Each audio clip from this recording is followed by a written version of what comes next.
WTF just happened? Have you ever found yourself asking yourself that question?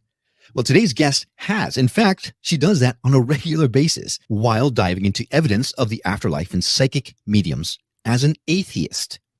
If you're one of those that questions the validity behind life after death claims being thrown around in our space all the time, then this is the show for you. Because once she started looking into all the evidence, as an atheist, mind you, she says that she was blown away. You don't want to miss this one. Welcome to the Skeptic Metaphysicians. My name is Will. And I'm Karen. And unlike Mulder and Scully, we both want to believe. So we've embarked on a journey of discovery. We've talked to people deeply entrenched in the spiritual and metaphysical world. We've thrown ourselves into weird and wonderful experiences. I even joined a coven of witches. And wait, you joined a coven? Yep, all in the interest of finding something. Anything. That will prove that there's something beyond this physical, three-dimensional world we all live in. This is the Skeptic Metaphysicians.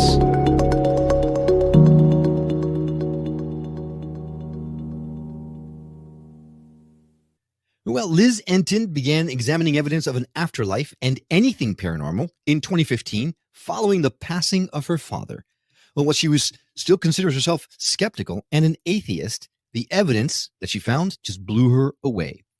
She's the author of WTF Just Happened, a sciencey skeptic exploration of grief, healing, and evidence of an afterlife, and the host of the podcast of the same name, all about the afterlife. No woo on that show, folks, just plain talk, which you know I love. Obviously, you've noticed that I am without Karen today. Sadly, she had a family obligation to attend to, so it's just me, but I am super well accompanied by Elizabeth Entin. Elizabeth, thank you so much for coming on the show. Thank you so much for having me. I'm really excited to talk with you today. Me too, because what you talk about is right up my alley. First and foremost, I know that you say that you are an atheist, right? So let's set the table. By atheist, you mean you don't believe in anything, or can you quantify that for me? Sure. I guess when I say atheist, I think of atheist as believing in God and religion. And I've never seen any evidence of God. And I don't think God has anything to do with an afterlife. I think the two are completely separate. And I think the alignment that so many people have, to me, I respect it. But from a factual perspective, it doesn't make any sense. I'm really curious to hear how you put the two together, because like this space that we're in, the spiritual world that we're both in, it's really tied, talks a lot about the afterlife, but it talks a lot about God or the universe or energies or whatever it is. So you don't think there's correct me if I'm wrong, you don't think that there's a white guy in a robe sitting on a throne in heaven, right?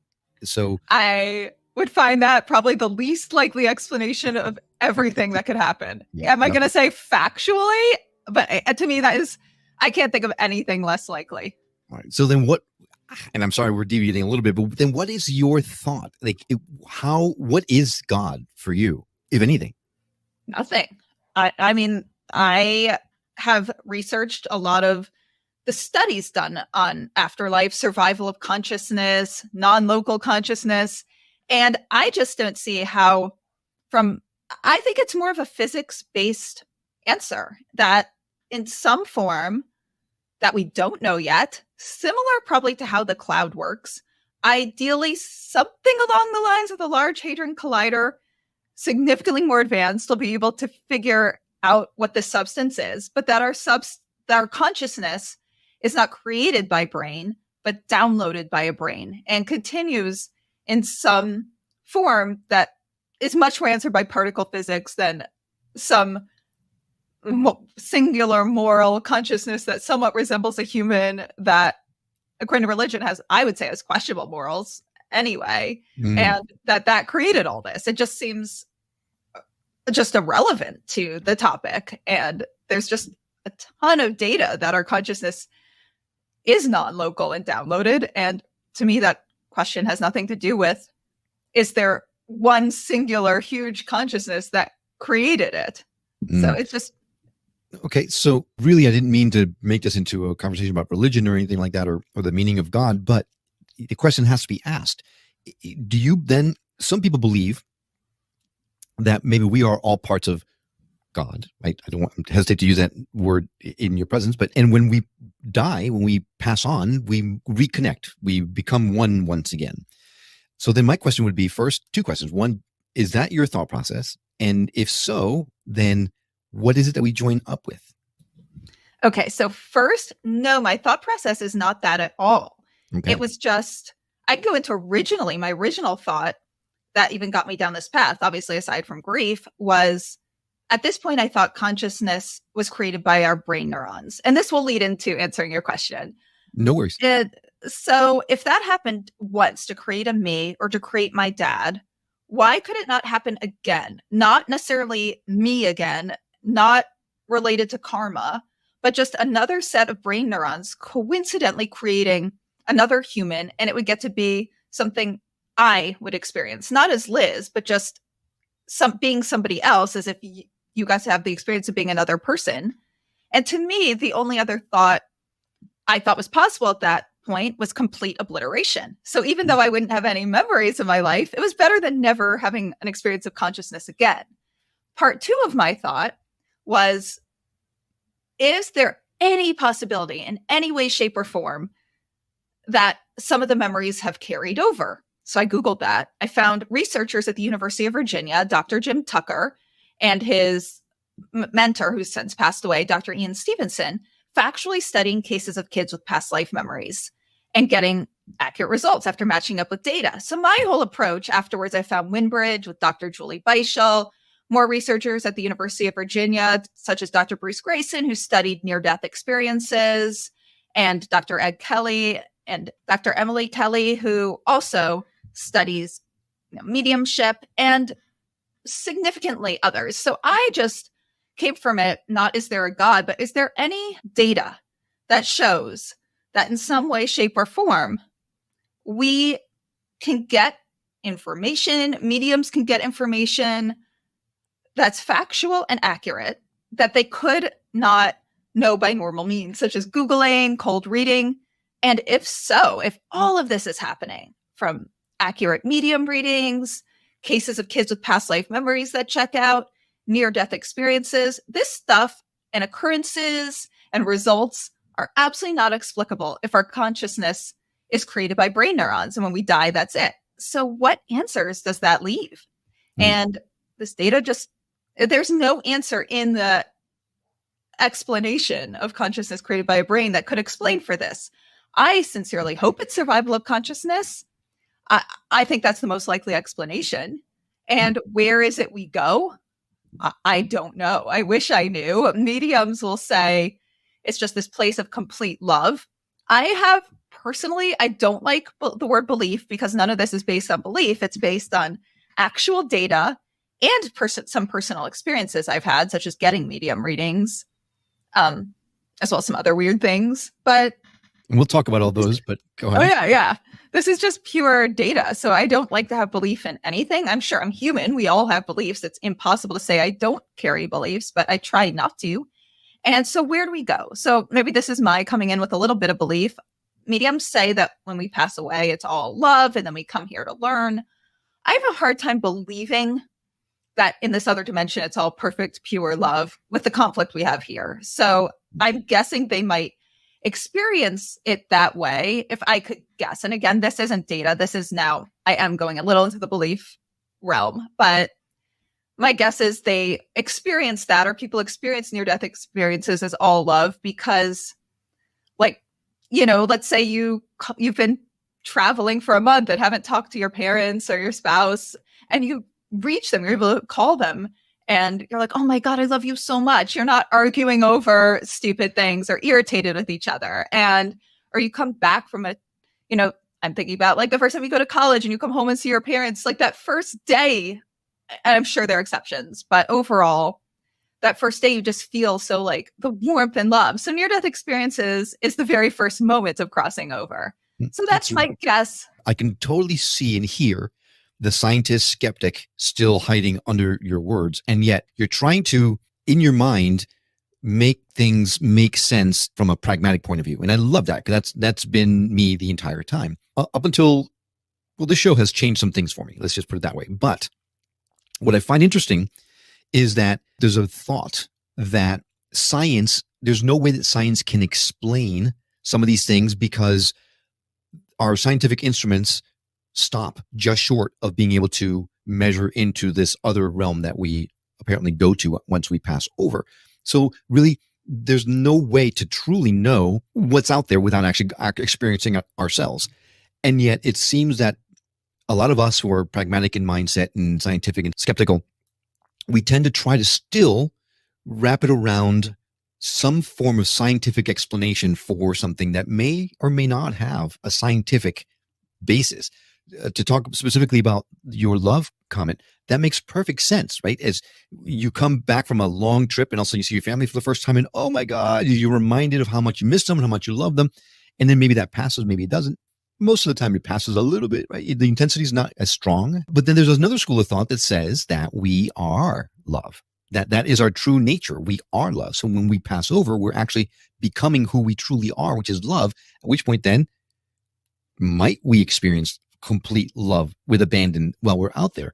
I would think it would get boring. I do think in one sense, and again, this is more getting into philosophy than evidence, I do think we are in essence love in the sense that's when we thrive. But I don't think, I mean, we just can't say that's all there is to us. It seems like too much wishful thinking because of how there are people who are really cruel people. We can't deny that. There's conflict. So where does that come from? I think it would just be going against facts to say there's only love. Is that the ideal? Is that maybe what our goal is to strive towards? Yes. And I mean, I hope we just cross over and there's only love, but maybe it's like 30 dimensions down the line, because otherwise I don't think like a Hitler or, I mean, I'll leave politics out of it, but, certain good idea. people, would be here. So, Hitler, serial killers. Right. I understand what you're saying. And I think we could debate this for a long time because I love it. And I love playing devil's advocate. Very quickly, though, I will say that could it not be that when we are in that other plane, we are perfection, right? We are love. We are goodness incarnate. It's the act of coming into the three-dimensional space where we forget our divinity, that then we become human and have the foibles that come along with being human from the get. There's a school of thought that says that we are perfect, but when we come here and become human, that's when our foibles take over, our emotions, our greed, right? There's no doubt, especially in this country, that greed is a runaway problem right now. And I think greed is the cause of a lot of our challenges and our problems.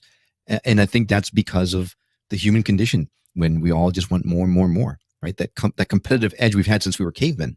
Right. I mean, I sincerely hope we just all cross over and it's pure love. But I think from what we know with near-death experiences, and I think this would make the most sense, is that you go through the life review where you're really accountable.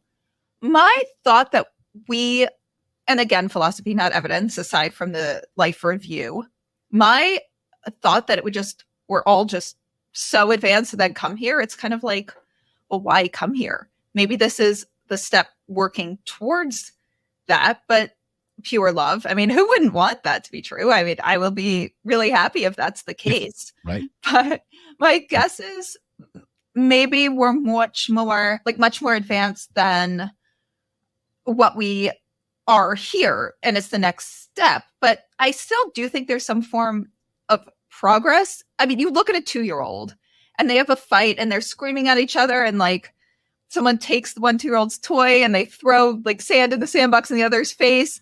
And to them, grown-ups, and again, I'm sure there's exceptions of really horrible traumatic homes, but overall grown-ups look like they don't have problems because you never see adults act that way. Mm-hmm. But then there's this whole other slew of problems. And when you look back at being 2, you're like, oh my God, I can't believe I was upset that my friend wanted to play with my teddy bear for 2 minutes and my parents made me give it to them for 5 minutes to learn to share. And that was the worst thing that ever happened. Right. And you just have such a perspective. But then we have a whole other slew of problems that a 2-year-old wouldn't necessarily understand. And we deal with them in a way a 2-year-old wouldn't observe. And if I could guess, it's something like that as you progress. But I also think if you just are that and you come here, why come here?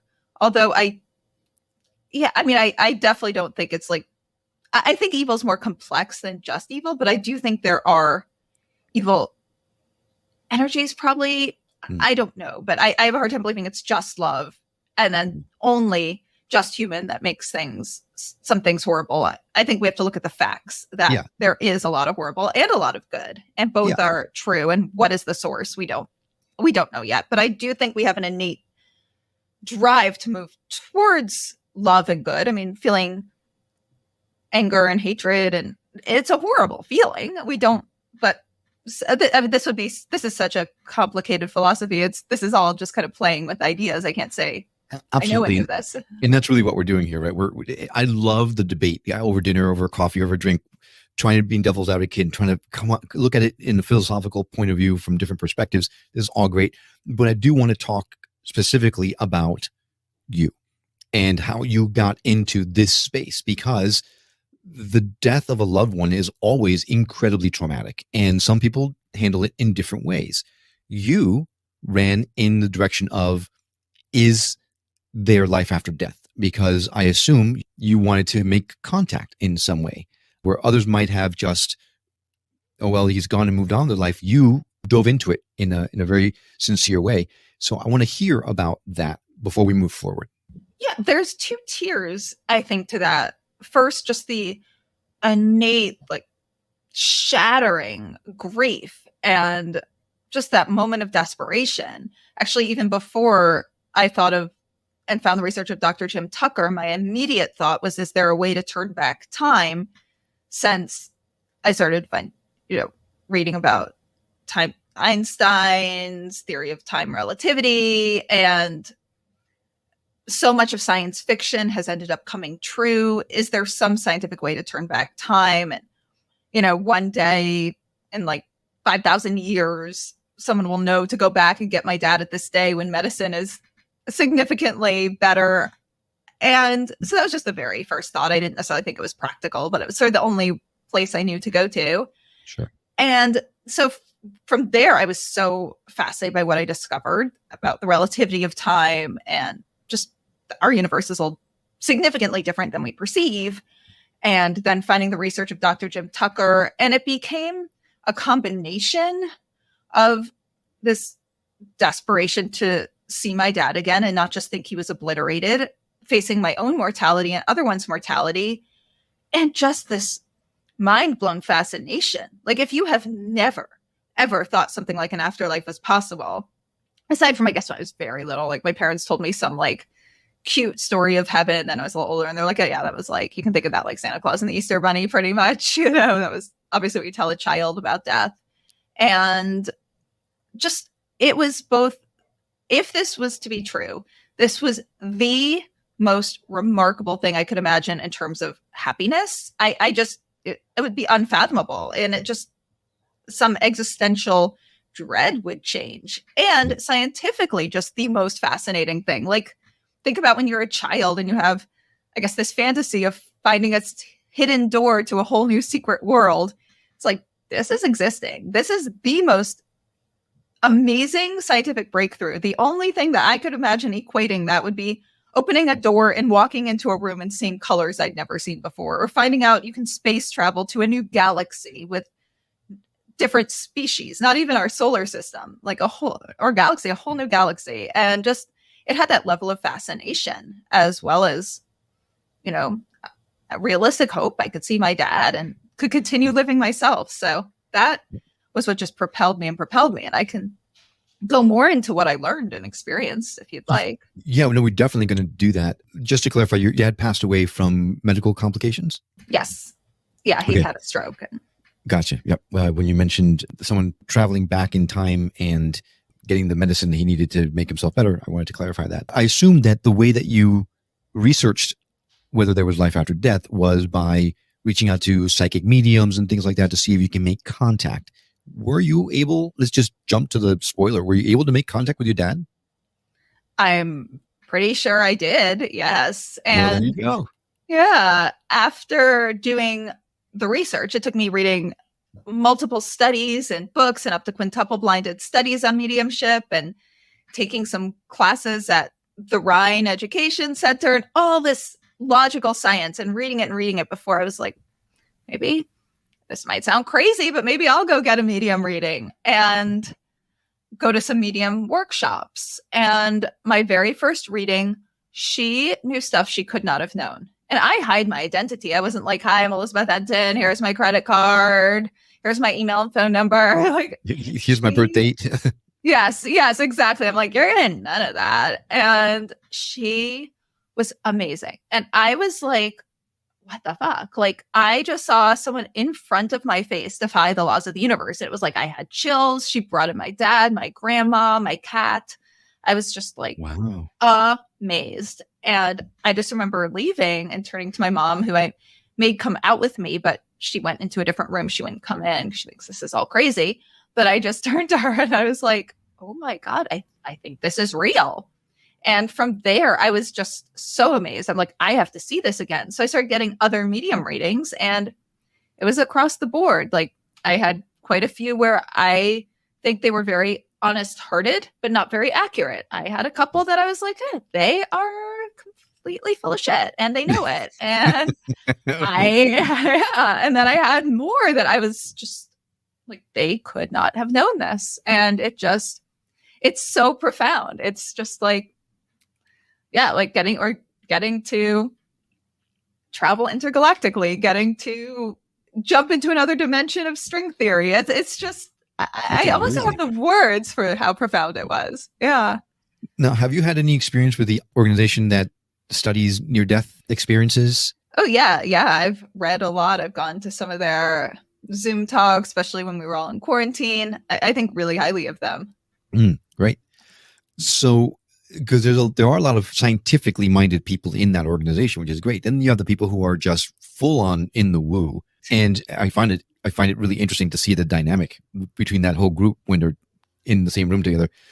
But how long did it take from the time that your father passed, when you started looking into this in earnest, to the moment you got your psychic medium reading that went and changed your whole world? How long was that you researched for? Let's see. I got my first reading. She said I had to wait till my dad. Obviously, I didn't tell her it was my dad. So my person, I had to wait until they had been gone at least 6 months. That's what this specific woman said. And I was on another woman's wait list who has a really long wait list. So I ended up going to her workshops, but I hadn't gotten a reading with her. So this woman, I guess, let's see, it was maybe about 8 months after my research, after I started my research, that I got my first reading. Okay. Yeah, it's interesting. 6 months. I hadn't heard that number. I think I heard 40 days it has to be. But I did hear it's consistent with you have to wait a certain amount of time because I guess the soul has to get acclimated or whatever it is. Different mediums say different things. I have come to think it's just a personal choice of the mediums, and each one I'm sure has their own reasons for saying it. But I've heard of mediums have someone come in that day. And, I don't know. I'd have to respect and ask why each one says what they say, but there isn't a consistency in that.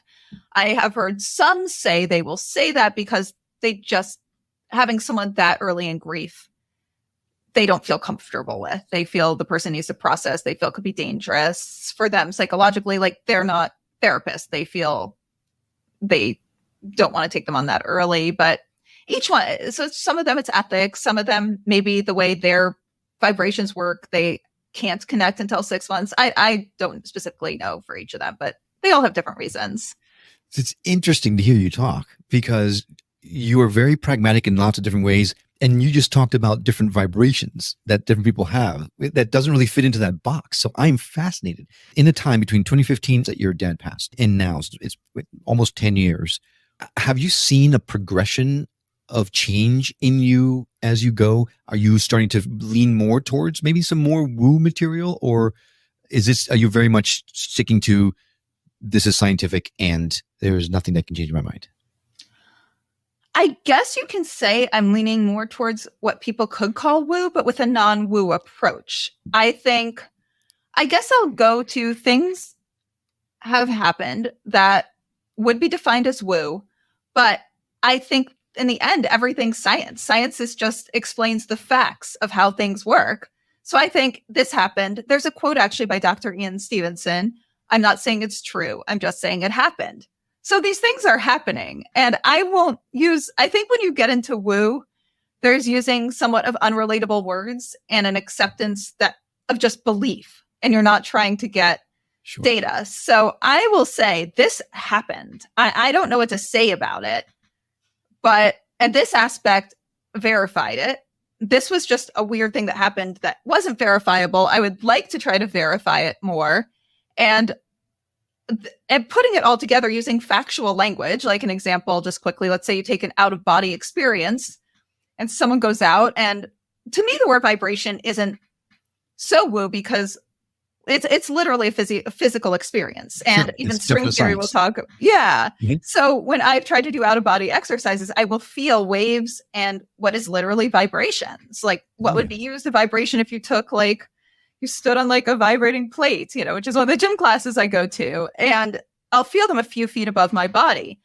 I can't say I know why I'm doing that. So if you take a woo, for lack of a better word, approach, you'd say, I rose into the energetic field and I felt like the angels around me. And if you're to take a science-based approach, I say, I felt as if there were waves and vibrations, and if the nerves of my body, instead of ending at my skin, ended a few feet above. And that's just the facts. I'm not adding more to it.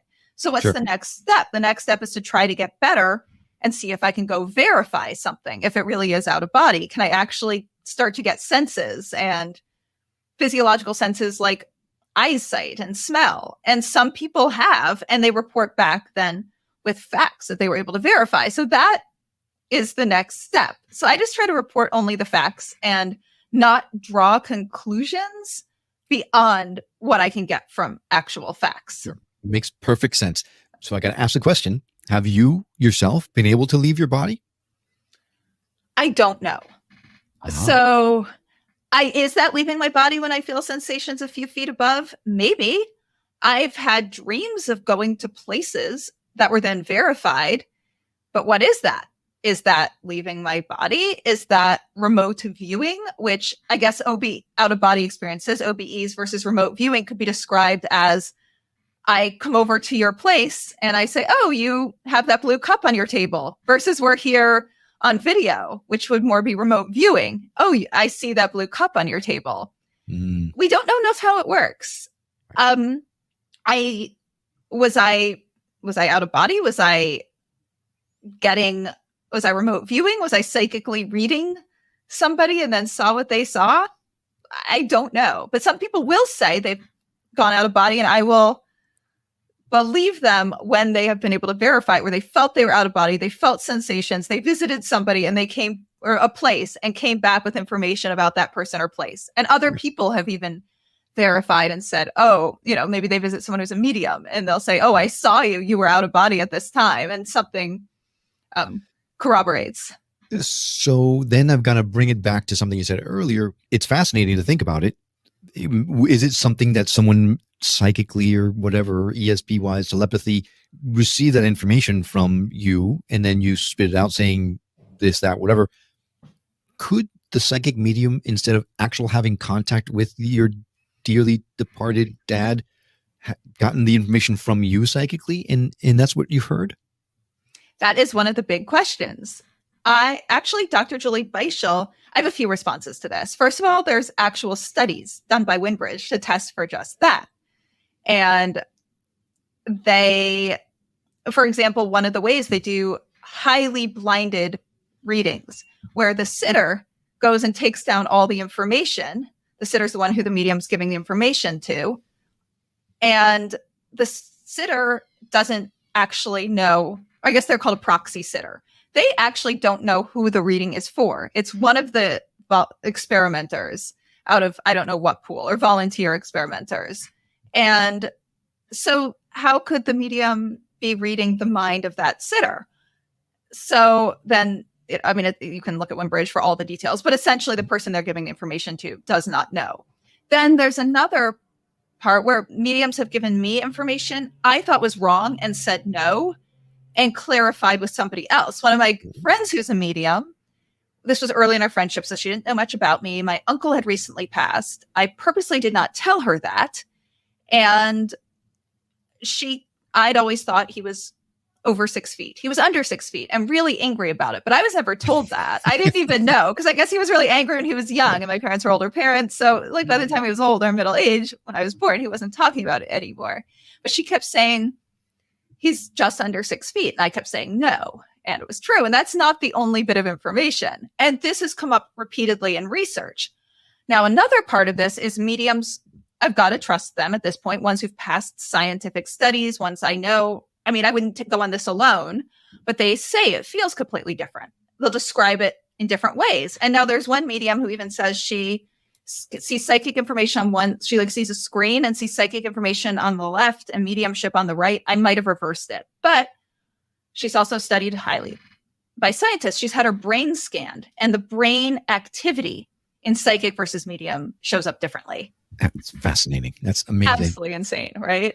Quick question. I do want to talk to you about the book and the podcast, but before we do that, a question jumps into my mind because you've had a lot of experience with psychic mediums. I know there's an organization out there that certifies mediums. We had him on the show to talk about his organization that he founded, which I think is fantastic. And they actually have a website where here are the mediums that are actually certified as, and they have to be 100%. They can't have a single thing wrong, incorrect. Wrong. That's not true, actually. Yeah. So I'm very involved with Forever Family Foundation. Bob and his late wife, Fran Ginsburg, were my absolute mentors. Losing Fran was just the one of the hardest things. So you knew Fran then? I knew her very well. Oh my God, that's amazing. Because when we met Bob, she had already passed. Oh, yeah. Fran is like, I feel, she was probably one of the most important people in my life the past few years. So yes, I know Fran very, very well. And so I was under the impression they had to be 100% accurate. That's not the case. That is not the case. No medium is 100% accurate. They have to be significantly accurate beyond the odds of chance. So for example, let's say, I'll take a random person. Let's say they lost their grandmother, Sarah, so a medium might sit there and say an S name like Sarah, I'm getting a grandmother energy on your mother's side. She died at 70. She was a high school teacher, had 2 children, and she rode horses. And that's really significant. Let's say she was not a high school teacher and that was wrong. Let's say she did not ride horses, but the rest is really impressive. So that would still be a medium who passed. Okay. And well, then I apologize to all those psychic mediums who I called a fraud in my mind when they were wrong with one thing. So sorry about that. Right.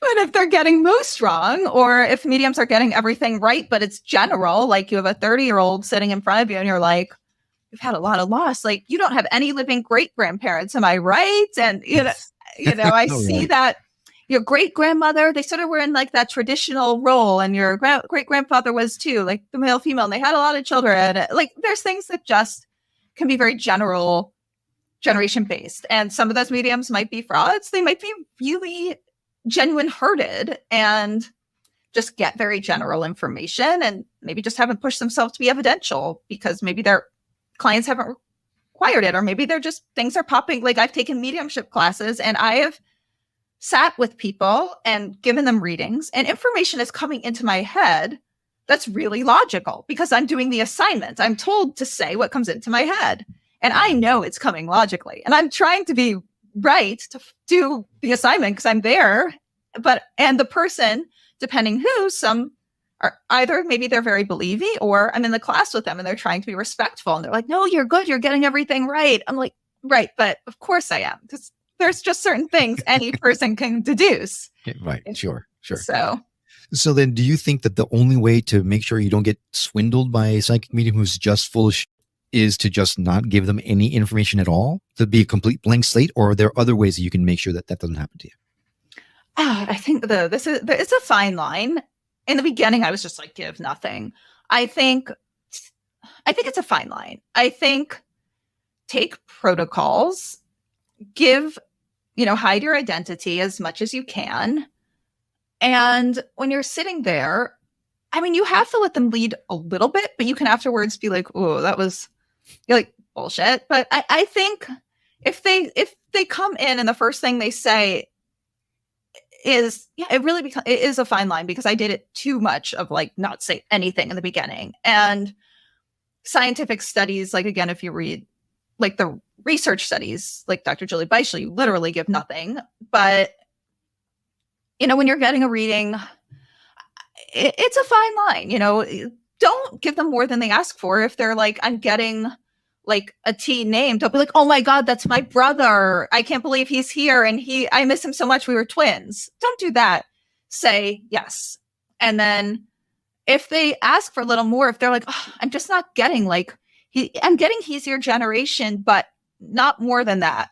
Then you can say, okay, he was my twin. Or if you're understanding something and they're not, and you can tell, like, let's say, I don't know, like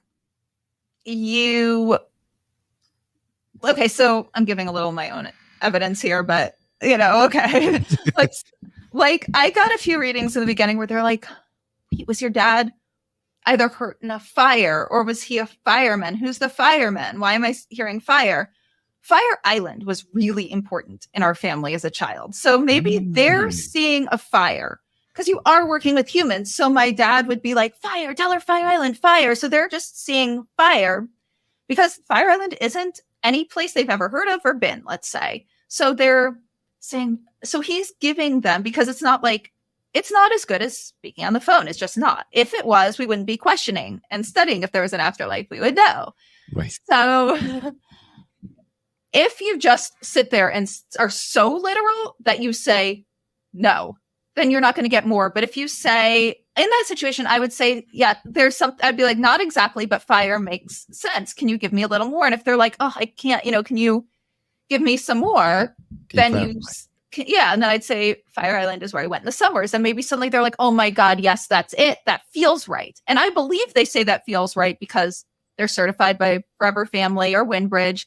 And they got quite a bit of information. Like, they got the letter of my dad. They don't always get the name. Sometimes they do. They got like aspects of his personality and hobbies and work. So I'm like, okay, I already trust them.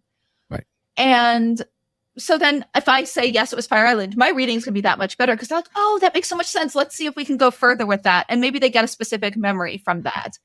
I think if you're not doing what I'm doing, where it's really about research, and you go to a medium and they're not getting accurate information, and they're trying to ask you a lot of questions, because I've experienced this and it's clear they're fishing, I will start to let them lead and go along with it, because it helps my research.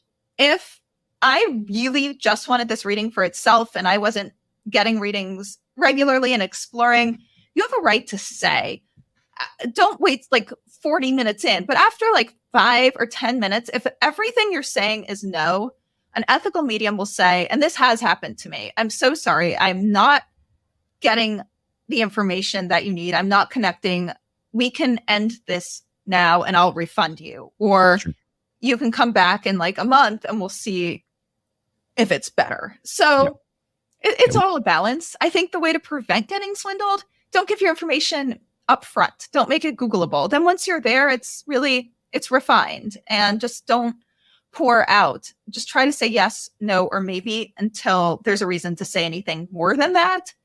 And then the other, this is just one of the things. I mean, some people might just be like, well, obviously, but nevertheless, people, when you're in grief or trauma, your brains don't work the same way. So it is absolutely not on you if this has happened to you in any way. But some mediums, which had happened to me, told me I had like bad energy around me. And she sold $300 candles that would cure it. Anyone who tries to upsell, do not.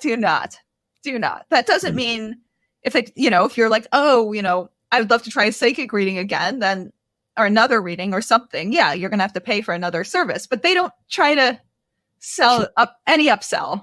Right. You have a curse on your family and I can lift it for $500.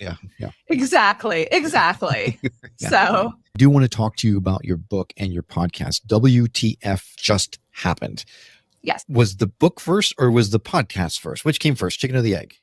Book came way first. The podcast was, yes. The podcast was one of those, I'm lonely and alone in my room and isolated over quarantine. I want to talk to more people. Let me just try a podcast. It'll be fun. And then it was so much more fun than I expected. And I taught myself podcast editing. It was just ended up being an addition, but now something I would definitely want to stick with. We've talked all this time about afterlife and psychic mediums. Is that what your show and your book is about, or does it dive a little bit more into other things? So my book, it's another one's going to be coming out some point, and it's soon-ish.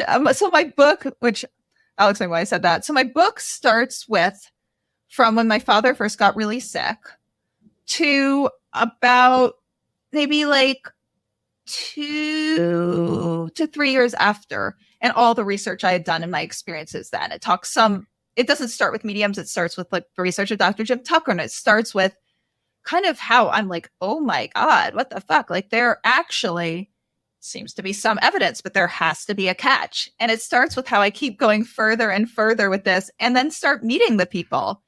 And then, so much has happened since the book ended. So much. Like this is just, when I first start meeting the people, and now I've gotten to know them really well and have participated with them in experiments and done so much more. And that's what I'm going to go into next. So this is just the whole journey, what the fuck just happened, of how I went from thinking there was zero chance of an afterlife to all these very logical reasons to why I completely changed my mind. And it's actually like light and funny and talks about like all the awkward things that happened along the way. Like just... Yes. I like met the mediums and tried to like see if they were cheating. And like one who's one of my best friends now, like thought I was like a journalist trying to expose him. And so just really silly things happened along the way. And Fran's a big part of the book too. So that was in the book then. So then do you suggest you read the book first and then listen to the podcast? Or can you jump into the podcast now without having had to read the book? You can jump into the podcast. So the podcast is a variety. It's psychic mediums. I have it's parapsychologists like Lloyd Arbach. It's a few people who've had personal experiences who verify it. It's near-death researchers. It's I have someone who's an animal communicator. Yeah, so just it's across the board. I even have someone. The episode hasn't come out yet, but I'm going to have ones on out of body. I'm going to have ones on remote viewing. I'm going to have a skeptic who's like a professional skeptic who doesn't think any of this is true. And we just get into a really interesting conversation. And that's actually one of my favorite episodes. It's not ready yet, but it's just really interesting. It sounds fascinating. I can't believe that the time has flown so fast. If someone wanted to listen to your show or reach out to you, we're going to add for sure those links in our show notes. But what's the best way for someone to reach you if they are so inclined? You can go to my website, which is WTFJustHappened.net, because that links to everything. You can link to my email. You can link to Amazon, where you can buy my book. You can link to all the places that you can listen to my podcast. We're on all the usual places. You can find me on my social media, like Instagram and TikTok. A lot of people reach out to me on Instagram. You can email me, and all that's right on my website for you to find. Perfect. That's awesome. This has been so much fun. We're definitely going to add those links. I'm going to connect with you offline because any friend of Bob's is a friend of mine for sure. Thank you so much. Thanks for coming along on this journey of discovery with us. We'd love to continue our conversation with you on our website at skepticmetaphysician.com or on Facebook and Instagram under Skeptic Metaphysician Podcast. If you know someone who would benefit from hearing the messages we're sharing on the show, do them and us a favor and share the show with them.